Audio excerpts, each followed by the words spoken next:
The plywood box is starting to get a little old. Let's do something about it.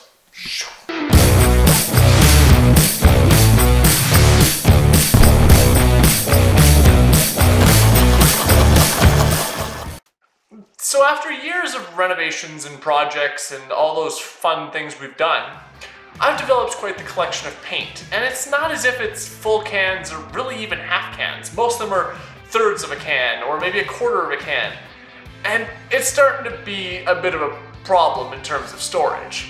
So we're gonna have a little bit of fun in this home gym and create kind of a cool triangular feature wall that uses up a bunch of this paint.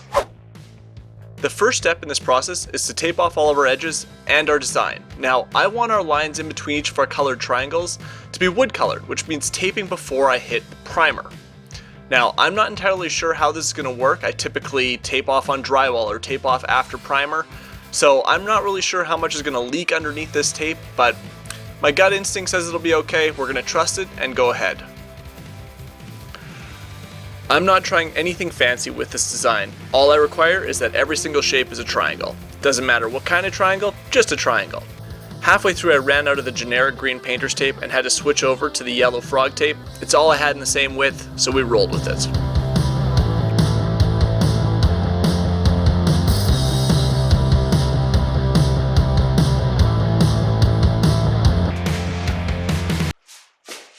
The yellow frog tape doesn't stick nearly as well as just kind of generic green painter's tape.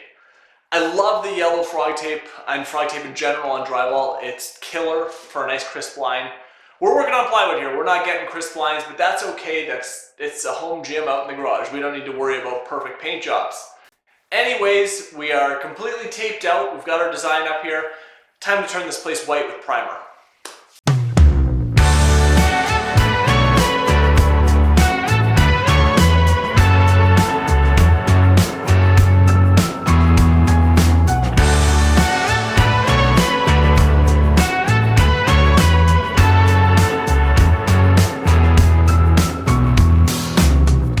I let the primer dry overnight. We finished at about, 1:30 a.m. So, I am armed and ready for today. Let's start getting some color on these walls. This process got me a little nostalgic thinking back to those early childhood school days and having to paint between the lines. I mean, this process really is that simple. Just stay between the lines and don't paint into the next triangle. Now, something I didn't do, but probably should have done, was take the time to figure out what color was going to go where. I sort of just winged it. Now, in the end, I'm really happy with the results, but what ended up happening is I kept having to revisit colors and paint triangles back in a color I had already finished. Now, if I had taken the time to plan this out ahead of time, I probably could have avoided that.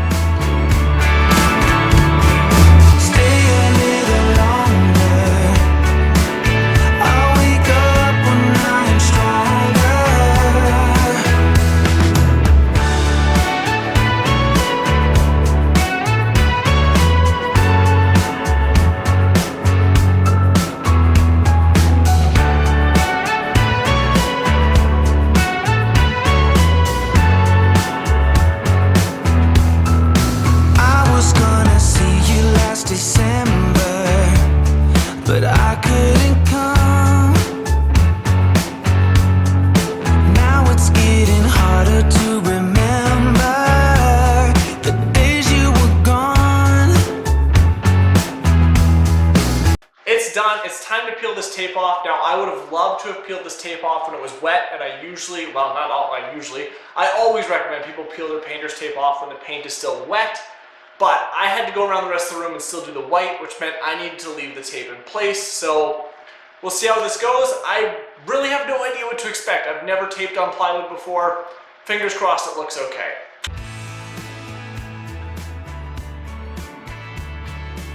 A little trick I like to use when I'm pulling off anything to do with painter's tape is to kind of go back at it at an angle. It gives you the nicest clean cut. Now, if I only had paint on one side that I was cutting against, I would then take and I would tilt at a little bit of an angle away from that in order to get a nice clean cut. But I find just going nice and slow at a back angle gives your best chance at no tearing on the tape and the cleanest line possible.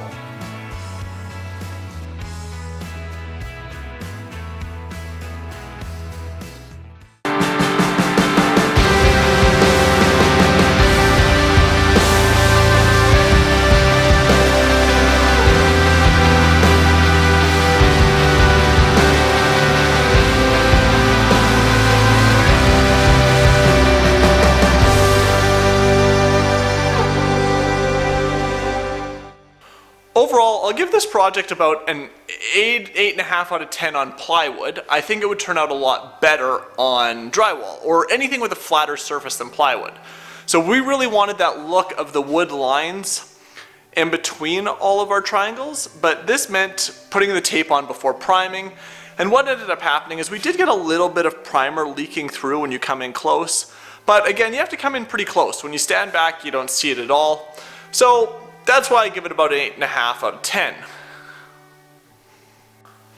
Well, there it is, a painted feature wall that's not just like every other painted feature wall out there, just a standard color across one wall. Uses a bunch of leftover paint, so it didn't really cost us anything. Between you and me, it didn't really it used paint, but it didn't really get rid of any paint. I think we are throwing out 1 empty gallon, and that's the white that we used to paint the rest of the room. But nonetheless, again, didn't cost us anything. Cool project, a little bit different, something funky for a kid's room or a playroom or a gym area. Adds a little bit of life. Thanks a ton for watching another 5 Minute Friday here at the Homestead. Make sure to smash that subscribe button as we're coming to the end of 2020. We'll see you guys next week.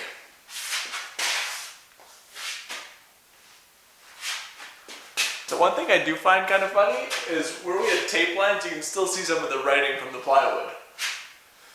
Oh well.